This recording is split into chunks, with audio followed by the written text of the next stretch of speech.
നാസയുടെ ക്യൂരിയോസിറ്റി എന്ന പേടകം മാർസിന്റെ അന്തരീക്ഷത്തിലേക്ക് കടക്കുന്നു.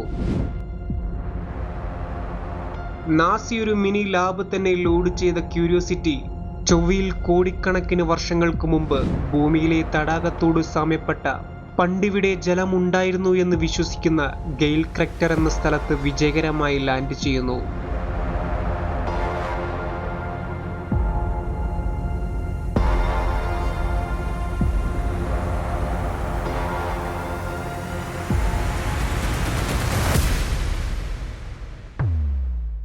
ചൊവ്വയിൽ തിരഞ്ഞെടുത്ത ചില സ്ഥലങ്ങളിൽ എപ്പോഴെങ്കിലും സൂക്ഷ്മജീവികൾക്ക് അനുകൂലമായ പരിസ്ഥിതി സാഹചര്യങ്ങൾ നിലനിൽക്കുന്നുണ്ടോ എന്നതും, ഭാവിയിൽ മനുഷ്യ പരിവേഷണത്തിന് തയ്യാറെടുക്കുന്ന ചൊവ്വാഗ്രഹം, വാസയോഗ്യതയ്ക്കുള്ള പഠനം, ഭൂമിശാസ്ത്രം, മാർസിൽ കണ്ടെത്തിയ ജലത്തിന്റെ ഒഴുകിയ പാടുകളുടെ സത്യാവസ്ഥ അറിയുക എന്നതൊക്കെയായിരുന്നു ക്യൂരിയോസിറ്റിയുടെ പ്രവർത്തന ദൗത്യം. ഏകദേശം 61 ദിവസത്തെ പഠനത്തിന് ശേഷം ചൊവ്വയിലെ ചില സ്ഥലങ്ങളിൽ എടുത്ത മണ്ണിലെ പഠനത്തിൽ നിന്നുമൊക്കെ ആ മണ്ണിൽ നിന്നും ഏകദേശം 2% ജലം നിലനിൽക്കുന്നുണ്ട് എന്ന് ക്യൂരിയോസിറ്റി കണ്ടെത്തി. അതോടൊപ്പം ചൊവ്വയിൽ കൂടുതൽ സ്ഥലങ്ങളിൽ നിന്നായി ജലമൊഴുകിയതിന്റെ പാടുകളും ജലമൊഴുകുമ്പോൾ ഉണ്ടാവുന്ന ഉരുളൻ കല്ലുകളും ക്യൂരിയോസിറ്റി കണ്ടെത്തി. എന്നാൽ അതിശയിപ്പിക്കുന്ന കാര്യം എന്തെന്നാൽ, ചൊവ്വയിൽ പണ്ട് ഭൂമിയിലെ ചെങ്കടലിനോട് സാമ്യമുള്ള കടലുണ്ടായിരുന്ന ഒരു വലിയ സ്ഥലത്തെയും ക്യൂരിയോസിറ്റി കണ്ടെത്തി. അങ്ങനെയെങ്കിൽ മാർസ് 4 ബില്യൺ വർഷങ്ങൾക്ക് മുമ്പ് വലിയ കടലുകളും ഒഴുകുന്ന നദികളും ജലാശയങ്ങളുമൊക്കെ നിലനിന്നിരുന്ന ഒരു മാർസ്. ഒരിക്കൽ ഈ ചുവന്ന ഗ്രഹം ഭൂമിയോട് സാമ്യപ്പെട്ട ഒരു നീല നിറമായിരുന്നിരിക്കാം.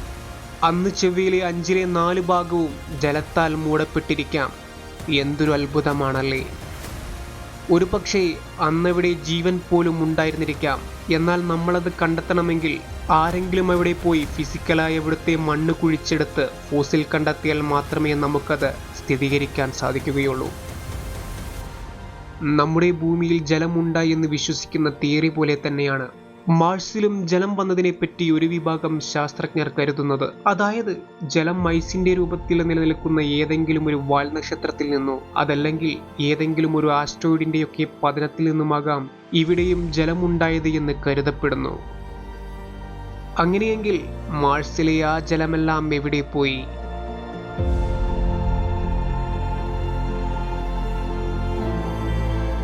മാർസിൽ നിന്നും വലുതും ചെറുതുമായ ലക്ഷക്കണക്കിന് ആസ്ട്രോയിഡുകൾ പതിച്ച പാടുകൾ കാണപ്പെടുന്നുണ്ട്.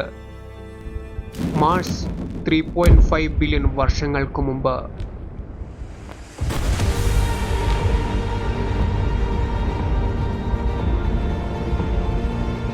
വലുതും ചെറുതുമായ പല ആസ്ട്രോയിഡുകൾ മാർസിന്റെ അന്തരീക്ഷത്തിലേക്ക് കടക്കുന്നു. ചെറിയൊരു അന്തരീക്ഷമാണെങ്കിൽ കൂടിയും ആ ആസ്ട്രോയിഡുകൾ മാർസിന്റെ അന്തരീക്ഷത്തിലേക്ക് കടന്നപ്പോൾ ആളിക്കത്തിയിരിക്കണം. അവയെല്ലാം ഏകദേശം ഒരേ സമയത്തായി മാർസിൽ പതിക്കാൻ തുടങ്ങി.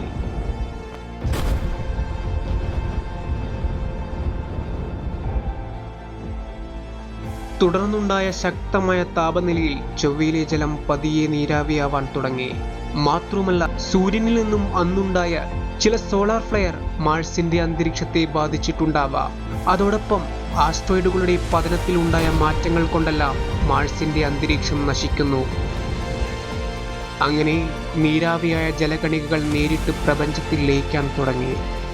മാർസിലെ നീലനിറം പതിയെ പതിയെ ചുവപ്പിലേക്ക് മാറാൻ തുടങ്ങി.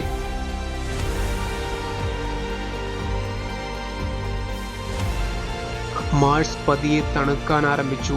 അത് മാർസിന്റെ താപനില -183 ഡിഗ്രി സെൽഷ്യസിൽ എത്തിച്ചു. ഒടുവിൽ മാർസ് ഇന്ന് കാണുന്ന അവസ്ഥയിലായി.